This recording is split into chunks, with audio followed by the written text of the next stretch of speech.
एक तरफ मेरे हाथ में आज का अखबार 27 मई है और इबोला धीरे धीरे हेडलाइन में आता जा रहा है और इबोला अब हमारे देश में आ चुका है, अगर इस न्यूज को माने। और दूसरी तरफ ये छत्तीसगढ़ हाई कोर्ट में मैं और मेरी टीम, जिसको हेड करते हैं जितेंद्र बंजारा, इन्होंने जो केस दर्ज किया है उसका जो कोर्ट ऑर्डर है वो आपके सामने क्यूआर कोड सामने मामला पूरा समझाता हूँ। जैसा कि आप देख रहे हैं पिछले कुछ सालों से बीच बीच में आता रहता है कि नीपा आ गया, थोड़े दिन पहले की बात है। उससे पहले आ गया था एचएमपी वायरस आ गया, या फिर कोरोना दोबारा से आ गया, अल्फा बीटा वेरिएंट आ गया और अब इबोला आ गया। ये तो पिछले कुछ सालों से आप देख ही रहे हैं लगातार चल रहा है। और भयंकर तरह से तब चला जब कोरोना का खेल शुरू हुआ 2020 में। 2021 से मैं और हमारी डॉक्टरों की 200 लोगों की जो रिसर्च टीम ने, हमने अलग अलग तरह से गवर्नमेंट बॉडीज को, जैसे आईसीएमआर है, हेल्थ मिनिस्ट्री है, उनको हमने पत्र लिखा, आरटीआई डाला और उनको बोला कि आप साबित करके दिखाओ कि वायरस का एग्जिस्टेंस है और ये वाकई में वायरस है, थ्योरेटिकल ना बता के। तो खैर आगे मामला यहाँ पे अटका है कि ये कोर्ट का ऑर्डर है सामने, यहाँ पे आप देख रहे हैं, और ये ऑर्डर है 24 फरवरी 2026 का। लेकिन ये अखबार आज का है, दैट इज 27 मई 2026। तो ये मामला अगर आपको समझ आ जाएगा तो पूरा खेल आपको समझ आ जाएगा। एक तरफ अखबार क्या छाप रहा है, एक तरफ कोर्ट का आदेश क्या है, और जो हमारी टीम ने जो केस किया हुआ है छत्तीसगढ़ हाई कोर्ट में। तो ये दोनों को कड़ी को जोड़ना पड़ेगा और इस कड़ी को जोड़ेंगे तो एक बात और पता चलेगी। जैसा आप देख रहे हैं पिछले कुछ महीनों से एचपीवी वैक्सीन का मुहिम चल रहा है कि मुफ्त में छोटी बच्चियों को एचपीवी वैक्सीन लगाया जा रहा है। तो इसके पीछे का जो बड़ा षड्यंत्र है वो भी आपको खुल जाएगा। तो यहाँ पे मामला बड़ा सिंपल है कि ये आप देख ही रहे हैं, अखबार में पढ़ ही रहे हैं, पिछले कई सालों से लगातार एचपीवी वायरस आ जाएगा या फिर इबोला आ जाएगा, एचएमपीवी आ जाएगा, मंकी पॉक्स आ जाएगा, ये सारा कुछ देख ही रहे हैं। कोरोना का खेल तो आपने देखा, उससे पहले H1N1 का खेल देखा। ये खेल धीरे धीरे बढ़ता जा रहा है। तो हमारी जो रिसर्च टीम है, रिसर्च टीम ने आईसीएमआर को पत्र लिख के पूछा कि आप बताइए कि वायरस जो बोल रहे हैं कोरोना आ गया है या XYZ वायरस आ गया है, क्या आप ये साबित करके दिखा सकते हैं। आपको ये समझना पड़ेगा, ICMR Indian council of medical research, जो एक भारत सरकार की बॉडी है, उनका जो टोटल बजट है एक साल का वो 4000 करोड़ का है, 4000 करोड़। यानी कि आपके और मेरे पैसे से 4000 करोड़ उनको दिए जाते हैं। इसमें जो सैलरी है वो सिर्फ सैलरी की बात करें तो वो 1000 करोड़। तो यानी कि वहां पे जो एम्प्लॉय हैं, वहां के जो साइंटिस्ट हैं, उनमें साल में, पूरे साल में 1000 करोड़, 1000 रुपए नहीं, 1000 करोड़ रुपए डिस्ट्रीब्यूट किए जाते हैं। तो 4000 करोड़ का बजट का आईसीएमआर। और सवाल सिंपल कि आप अखबार में दिखा रहे हैं और अलर्ट जारी कर रहे हैं कि ये वायरस आ गया, वो वायरस आ गया, क्या इसके एग्जिस्टेंस को आपने साबित करके देखा है अपने आईसीएमआर में? ये हमारा सवाल था। तो ये पहले तो इस कोर्ट का जो ऑर्डर है इससे शुरू करते हैं। ये सवाल जब हमने पूछा और उनके जब सेटिस्फैक्टरी जवाब नहीं मिले तो हमारी team headed by Jitendra Banjara court पहुंच गई, छत्तीसगढ़ हाई कोर्ट पहुंच गई। और हाई कोर्ट में गवर्नमेंट ऑफ इंडिया के खिलाफ, हेल्थ मिनिस्ट्री के खिलाफ, एनआईसीएमआर के खिलाफ कोर्ट में केस कर दिया। और जब कोर्ट में केस कर दिया, जो पहला ऑर्डर कोर्ट का निकला वो ऑर्डर आपकी आंखों के सामने है।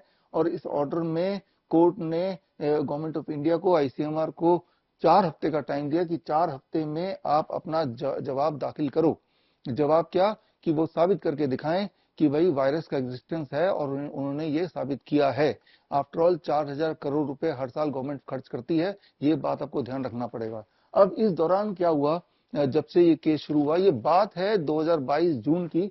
और अगला जो 2022 जून में हमारी टीम ने एक ओपन लेटर लिखा था, जो आईसीएमआर को था, नेशनल इंस्टीट्यूट ऑफ वायरोलॉजी को था, हेल्थ मिनिस्ट्री को था, कैबिनेट मिनिस्ट्री को था, आयुष डिपार्टमेंट को था। इन सबको पार्टी बना के, प्राइम मिनिस्टर को पार्टी बना के, हमने जितने भी जजेस हैं अलग अलग कोर्ट की, उनको पार्टी बना के हमने एक ओपन लेटर लिखा था। जो लेटर आप देख रहे हैं यहाँ पे लेटर, और ये मेरा ईमेल आईडी देख रहे हैं।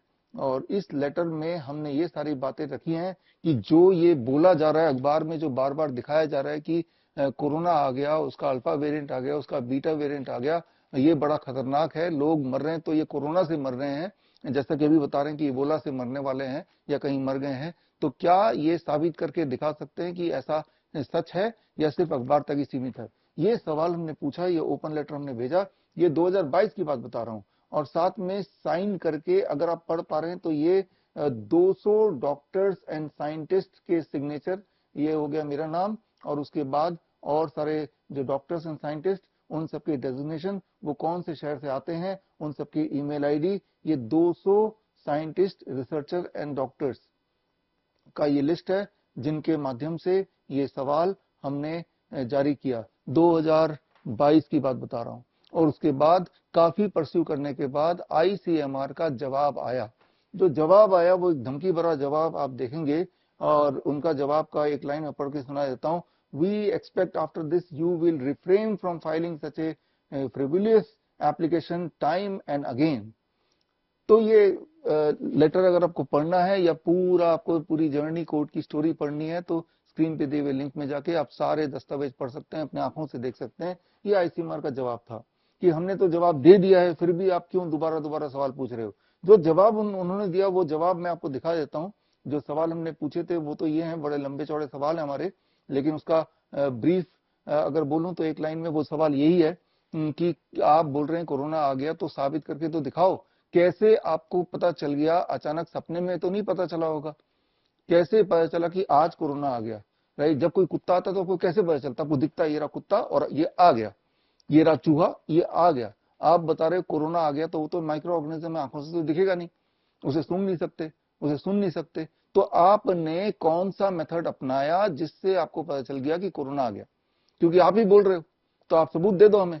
और हम सबूत, जो आम आदमी तो मांग नहीं रहा है, सबूत वो मांग रहा है जिनका ये सब्जेक्ट है, वीरोलॉजी जिनका सब्जेक्ट है, रिसर्च जिनका सब्जेक्ट है, जो खुद डॉक्टर हैं, जो सालों साल से इलाज कर रहे हैं। और ऐसे एक इंसान नहीं, ऐसे 200 लोग मांग रहे हैं, 200 लोग साइन करके मांग रहे हैं।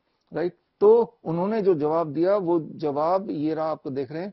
ये जवाब भी लंबा चौड़ा है, लेकिन ये सारे जवाब थ्योरेटिकल है, ये जवाब इधर उधर के जवाब है। इस जवाब में कहीं भी ये नहीं लिखा कि हाँ हमने आईसीएमआर के लैब में ये करके देखा और उससे हमने ऐसे करके देखा जिससे हमें ये समझ आ गया कि ये कोरोना आ गया।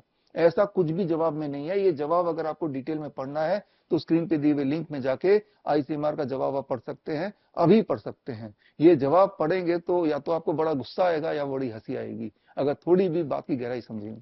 तो जब हमने देखा कि आईसीएमआर का इस तरह के जवाब हैं और जवाब के बाद धमकी भरे लेटर भी हैं, तो एक ही चारा बचा था कि हम सीधे कोर्ट पहुंचे।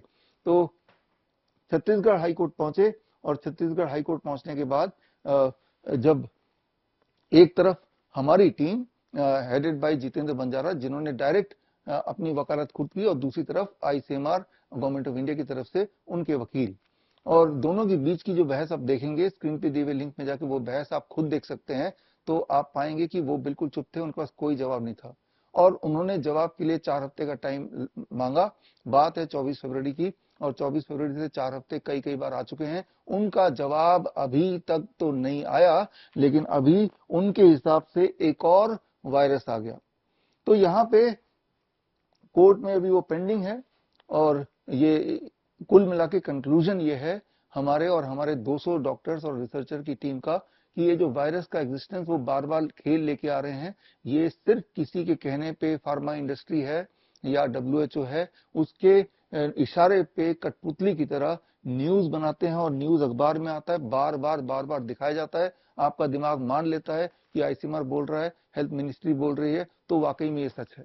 इस न्यूज को पढ़ेंगे जो आज का न्यूज है, अखबार के हेडलाइन है, मेन स्ट्रीम मीडिया में, प्रोपेगेंडा मीडिया में, इसको अगर पढ़ेंगे तो बस ये पाएंगे कि युगांडा की एक लेडी है 28 साल की, उसको बॉडी एक हो गया, तो बस अब इसका मतलब है कि उसको इबोला हो गया, और यही बड़ी न्यूज है।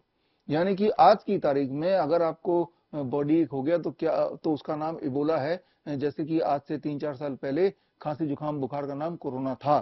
तो हर साल आपके जो बेसिक एक सिम्टम होते हैं, जो कि साल में 2-4 बार इन्फ्लुएंजा लाइक इलनेस इसे बोला जाता है, होता ही है हर साल खांसी जुकाम बुखार। और जब भी कभी खांसी जुकाम बुखार होगा तो साथ में बॉडी एक भी होगा, तो उसी को हर साल एक नया नाम दिया जा रहा है। अगर धरातल में देखें जाके, तो अगर कोई रिसर्च फाइंडिंग है, उसके ऊपर कोई उन्होंने एक्सपेरिमेंट किया हो, कोई कंक्लूजन निकाला हो, ऐसा कुछ भी नहीं है। अगर ऐसा होता तो कोर्ट में वो पेश किया जाता। हमने तो बोला हम 200 डॉक्टर से, हम हमारे सामने दिखाओ, हम देखना चाहते हैं कि आपने कौन सा वाला एक्सपेरिमेंट करके किस तरह से आपने ये कंक्लूड कर लिया कि ये तो कोरोना है या एक इबोला है, ये नीपा है, किस तरह से आप डिफरेंशिएट कर रहे हैं, we want to see, right. तो उनका जवाब अभी तक नहीं आया, लेकिन होता ही ये है भारत में, तारीख पे तारीख, तारीख पे तारीख, और जब तक वो जवाब आएगा तब तक वो अपना खेल कर चुके हैं, जैसा कि अभी ये खेल शुरू किया है इबोला का खेल। इस खेल में अगर मैं एग्जैक्टली पढ़ूं, old 28-year-old women from Uganda who developed a mild symptom including body एक। माइल्ड सिम्टम क्या होता है? खांसी जुकाम बुखार और बॉडी एक, सिर्फ इसमें बॉडी एक का जिक्र किया और किसी चीज का जिक्र नहीं किया। तो अगर आपको बॉडी एक हो जाए और कहीं बेंगलोर में आप रहते हो और डॉक्टर को पता चल जाए, तो क्या पता इस लेडी की तरह आपको भी क्वारंटाइन कर दें, क्योंकि अब ये मुहिम शुरू हो गई है कि भाई हर खांसी जुकाम बुखार को आपको इबोला ही बोलना है। ये धीरे धीरे ये जो न्यूज है बड़ा होता जाएगा, और अब जितने भी लोग हैं जिनको खांसी जुकाम बुखार होगा, तो बहुत चांसेस है कि वो इबोला घोषित करके क्वारंटाइन करने की स्थिति दोबारा से बनने की शुरुआत आपके सामने हो गई। तो ऐसे में आपको क्या करना है? ऐसे में इलाज करना है, खुद का डॉक्टर खुद बनना है। खुद का डॉक्टर खुद कैसे बनना है? याद रखिए, हमारे देश में एक पेड़ है, नीम का पेड़। नीम के पेड़ के पत्ते से, नीम के पेड़ के छाल से, नीम के पेड़ के तेल से, इन तीनों के परमुटेशन कॉम्बिनेशन से हर तरह के इंफेक्शियस छोटे मोटे छोटे बड़े बीमारियों का इलाज बड़े ही फास्ट, सुपर फास्ट होता है, और एविडेंस बेस्ड है। आज से 2500 साल से लेके पिछले साल तक के अगर सारे रिसर्चेस या हमारे आयुर्वेद के टेक्स्ट में, हमारे यूनानी के टेक्स्ट में और अलग अलग वेद के टेक्स्ट में अगर लिखें, तो वो अगर पढ़ें, तो वो सारा कुछ मैंने कलेक्ट करके इस किताब में डाला है। किताब का नाम है green gold the Neem pharmacy.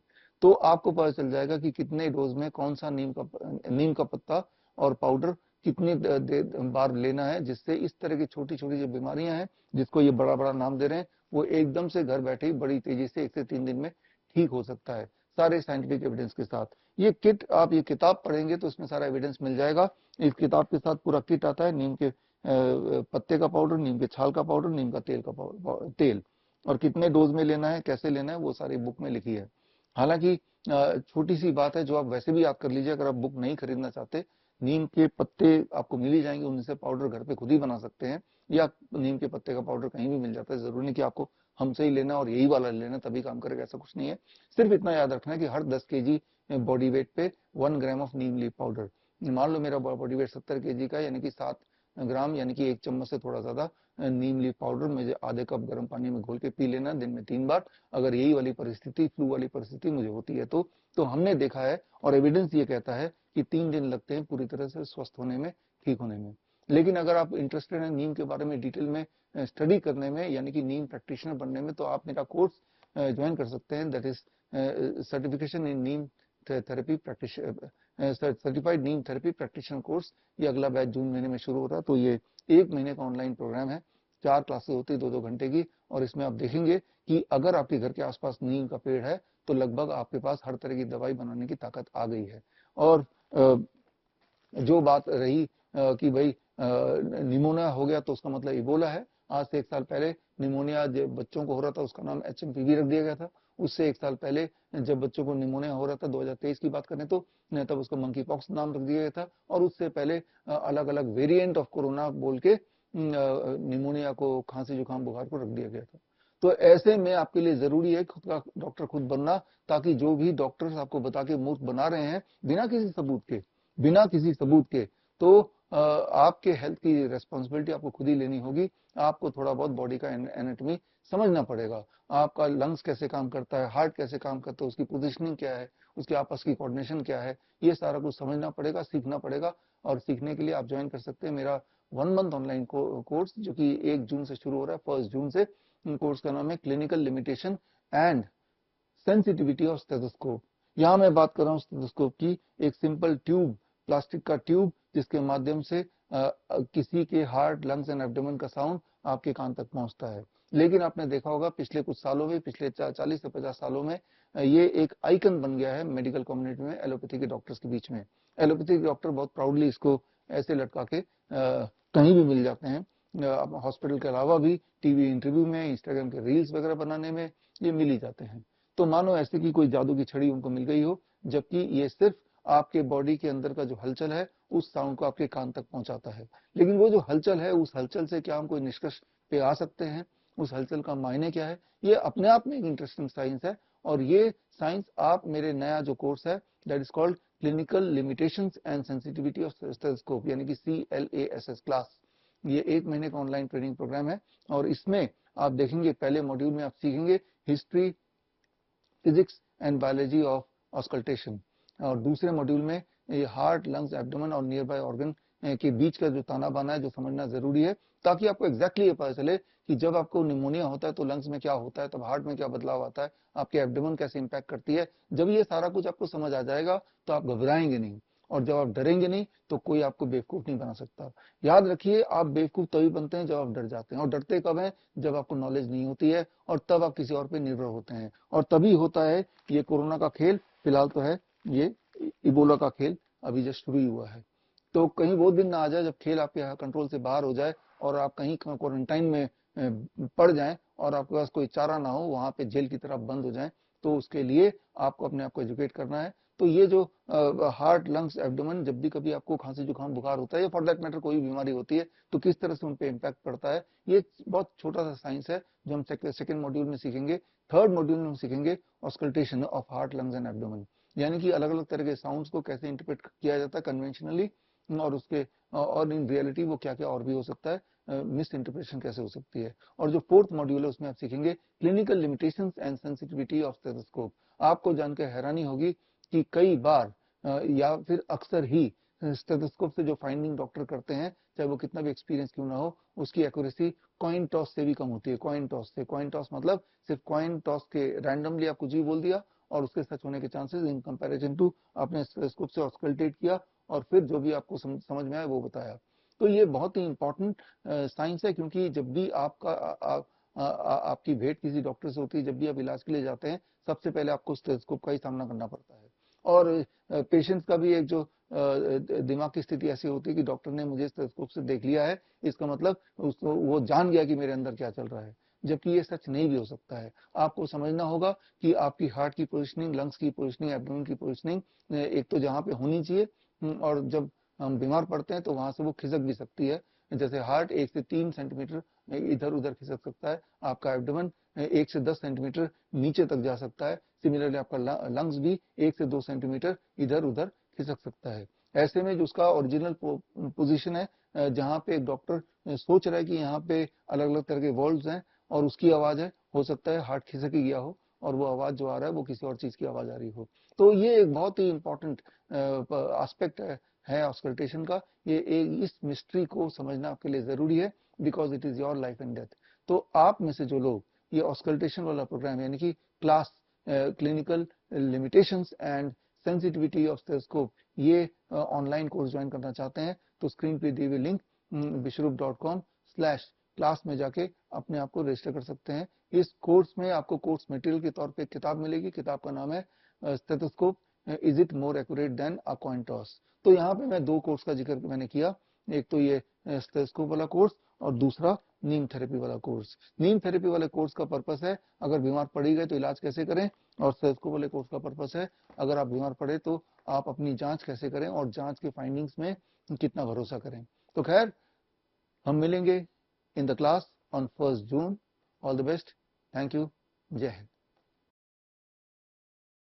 बड़ी से बड़ी बीमारी का आसान से आसान इलाज घर बैठे ही हो सकता है। अधिक जानकारी के लिए कांटेक्ट करें nearest Dr. BRC Clinic @ home।